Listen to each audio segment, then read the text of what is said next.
All right, we're here with Jonah, the podcaster, being the podcastee.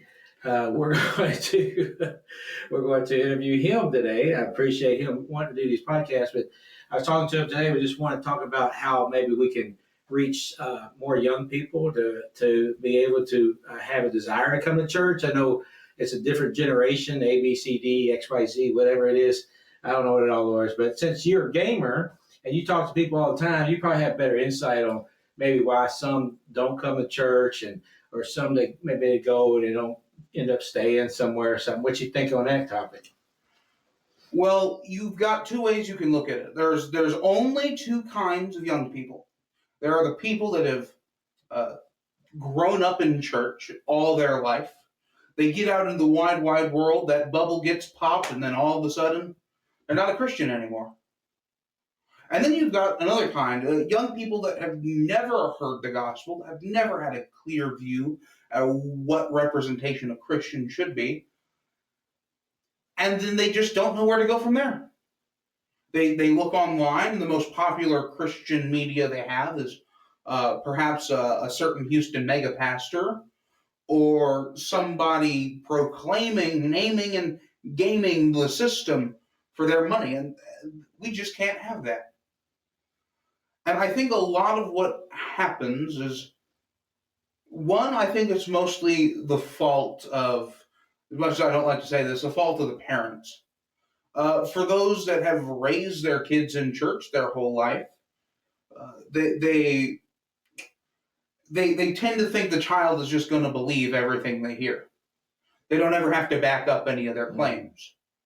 You see this in Christian private schools all the time. There's a popular myth that during the Columbine shooting, they brought out these Christians and said, if you're a Christian, we'll kill you, and that whole deal. But that just didn't happen. And so you have these parents who, that they, for a good reason, lie to their kid because they want their kid to be faithful. But then the kid finds out later that it's not true. And if mom and dad have been lying to me my whole life, who's to say the pastor hasn't? Yeah. Who's to say that the godly men haven't been lying to me? Another thing that kind of ties in is, well, you have unfortunately, it doesn't get discussed enough. You have people covering up sins in the church. Mm-hmm.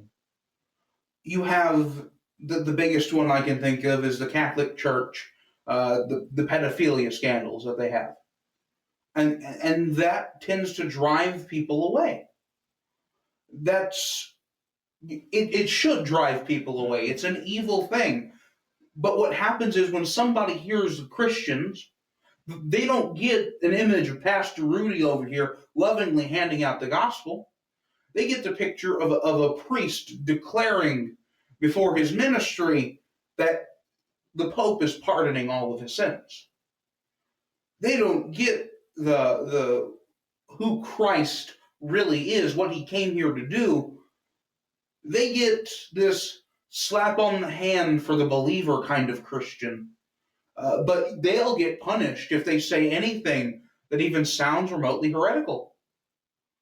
One of my friends, he's not religious. He never grew up in a religious household, but he believes in the supernatural.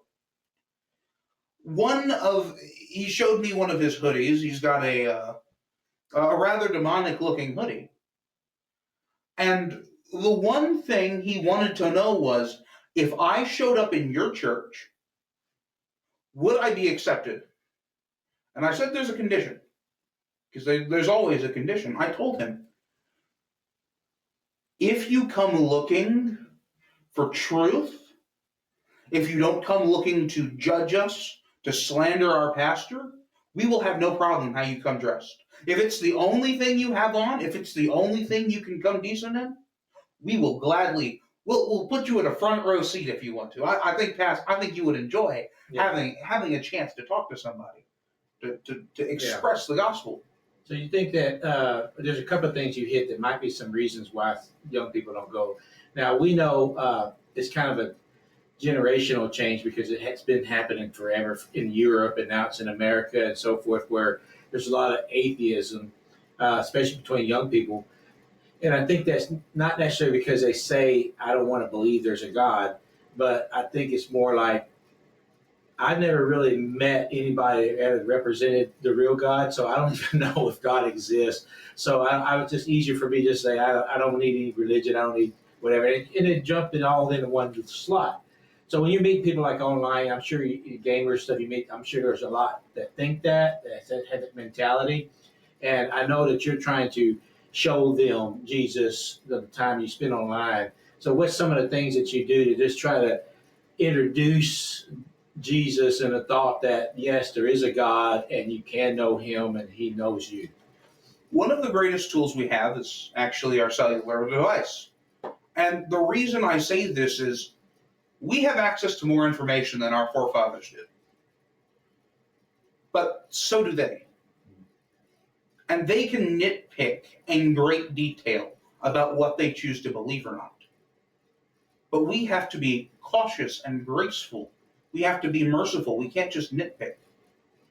And what happens is, I don't believe in God because I choose to, but people have evidence for not believing in God.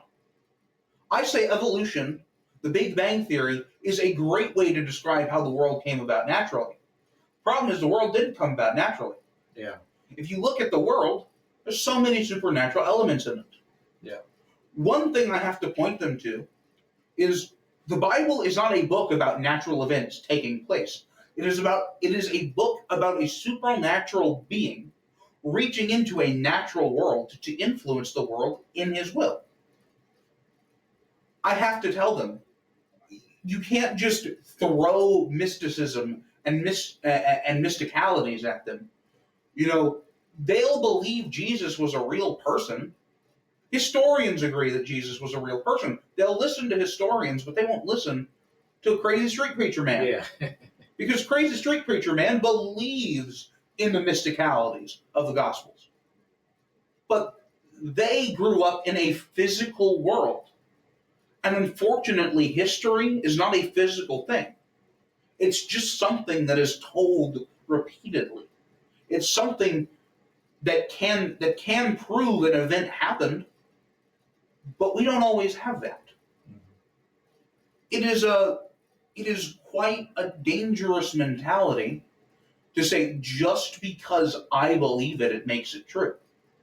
And a lot of these kids, a lot of these young people, not necessarily just kids, but a lot of them just say, I don't want to believe what's easy. And I heard this saying one time, a long time ago. It was, if you study hard enough, you'll become an atheist. And if you study harder, you'll become a Christian. Yeah. Because what we see in the world does not point, at a surface level, it points to a miracle at best called the Big Bang Theory, evolution.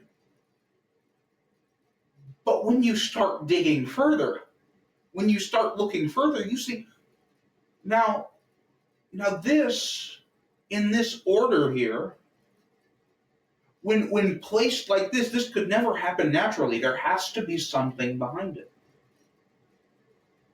And so while a lot of people say, there is no God because I say there is no God, a lot of people just come to the conclusion because of a surface level study, a surface level understanding. And, I have to say, in some parts, it all comes down to the parents. I will never not see the parents at fault if they're not doing it the right way. I want to go back to a more recent time, the 80s, with the whole everything is the devil and the devil is in everything. Because, well, the devil was in rock music, but now you have Christian rock. Yeah. Yeah. I mean, that's just contemporary music, and everybody loves to sing how great is our God. Yeah. And then there's,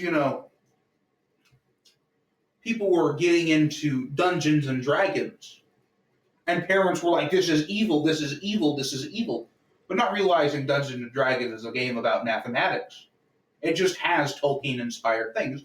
But when Tolkien does it, because he's a Christian, Tolkien, uh, C.S. Lewis, because they're Christians, and they're obviously Christians, they're you tend to accept that a little better.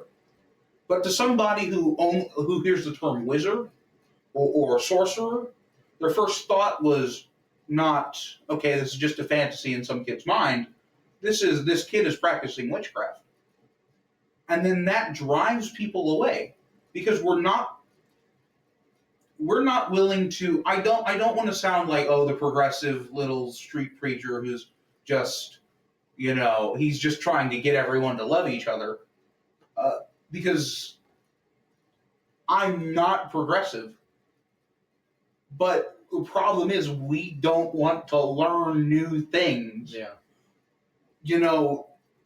When I tell people, some of my friends, I say, not I led some of my friends to the Lord.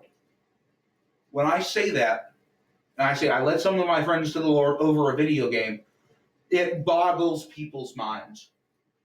Because in their mind, there's only two types of video game, especially to older Christians. There's either Mario and Donkey Kong and Pong, or there's Doom, the demon killing game. It's blood, guts, and gore. That's about the only two games I can think of. It's like, no, there are more games now. There are more ways to interact with people. One of the best games is Minecraft for just witnessing to people, because you can say, look at this. I can build and create anything. I am a person interacting with this world as an avatar. I myself am in the physical present outer world that's not this game, but I have an avatar acting on my behalf. And what was interesting is somebody used that to explain the duality of Christ, the dual nature of Christ. You are the divine actor playing Christ in your survival game, which was, it's one of those things that if you look too deeply into it, you'll start picking apart the holes. But really, when you try to describe a perfect being with an imperfect module or modem, you're going to find holes. But more so, it's, honestly, I really don't know what to say other than it's people who act like they're better than you just because they're older. Just because they might have more life experience. Like, I got into an argument with somebody about whether pigs could swim.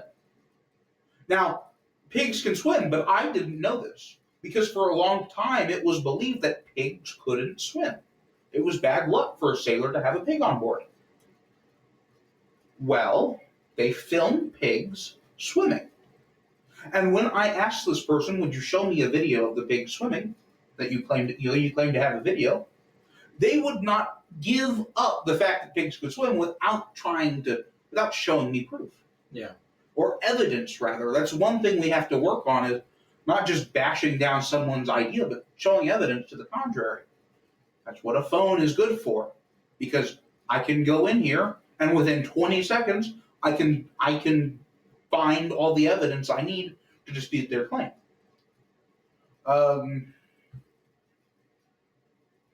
Really, I really cannot stress this enough. If you want to reach young people, just learn about what the young people are doing. Yeah, that's a good point. And honestly, I can't gloss over. Well, last little thing, I can't gloss over the new YouTube policy that they're trying to implement, because it just proves how lazy parents have become. Because what YouTube is trying to do is, in order to prove you're 18 or older, you have to send in a photo ID. But you wouldn't have to do this if the parents are monitoring their kids as they should be. Because there are awful things even on YouTube. But because they have marketable kids, whatever designs, like Elsa Gate, you can look that up. I wouldn't, but you can. Regarding Disney's Elsa, you can look all that up later. Parents weren't monitoring their kids, and that kind of stuff was being put online. But because it was using Elsa, kids were seeing it. Yeah. Kids who would try to practice what they see. And it really just comes down to we need to learn what our children are doing. Yeah. Because if we go about it the wrong way, they're going to hate us. And if they hate us, then they're going to hate our God. And I don't want my kid hating my God. He can hate me all he wants to, but as long as he loves my God, I'll be squared away. Yeah. So in the few minutes we have left, knowing that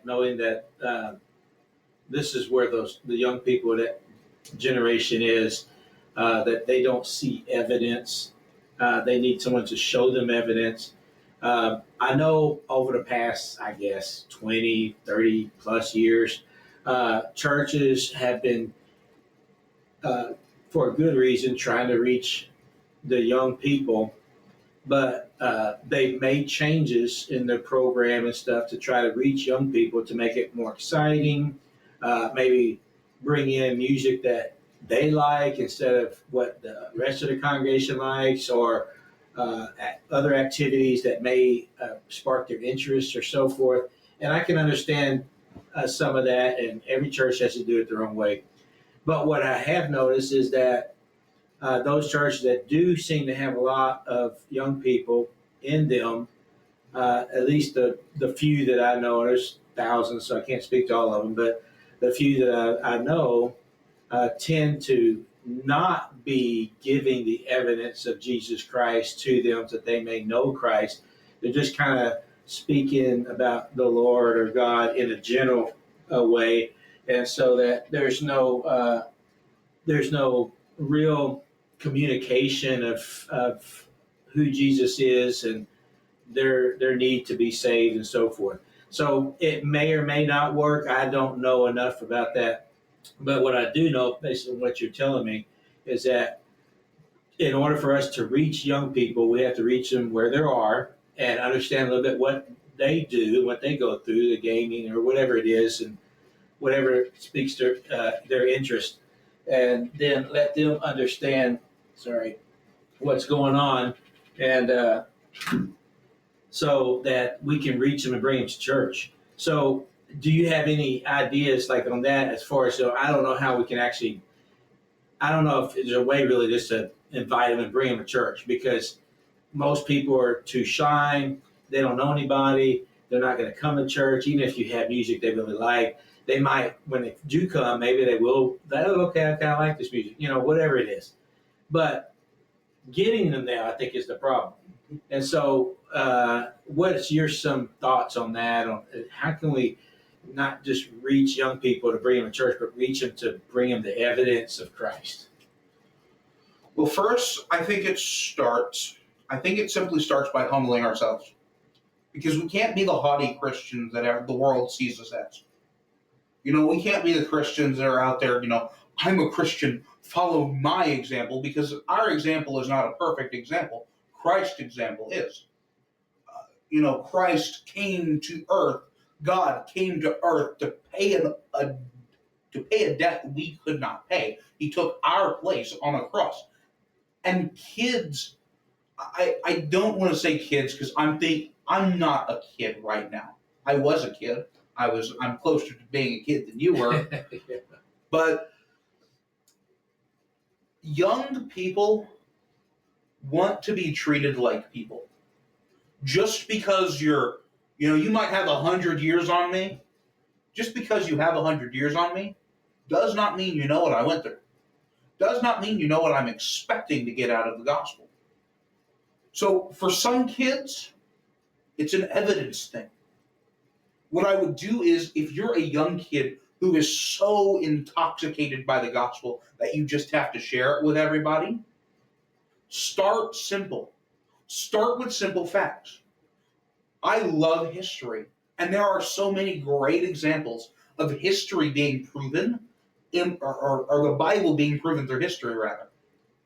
So what you can do is you can show some of these little facts, like the place on the what's it?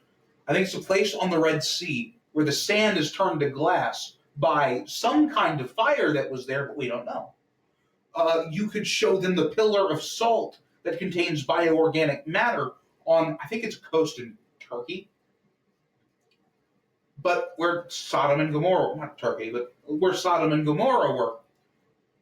You can show them these little bits of details, and you'll draw them in. They'll want to know more. Some will come to debate you. Don't turn down a debate. You older people, don't act like you know more than these people, because they're not going to listen to you. But they do, if they're truly wanting to know, if you truly want to get them to know, you just have to show them who Jesus really is. Because while most people think, oh, Peter and John were, these guys in their late 50s and 60s when they followed Jesus, that's not true at all. Those studies show that actually the disciples were relatively young. Mm-hmm. So whatever Jesus was preaching was enough to gather the young people together in the first place. We just have to follow his example, and everything else should be covered. Yeah. It'll be hard, it'll be difficult, but it'll be worth it all when we see Christ. Amen. Thank you, brother, for that. We're going to end it there, so we're out of time. But just if you have any questions or anything you want to post anything from questions or other comments that may help that you found reaching young people, please let us know. It would be a great help to all people. Thank you, Brother Jonah. Appreciate it. I enjoyed it.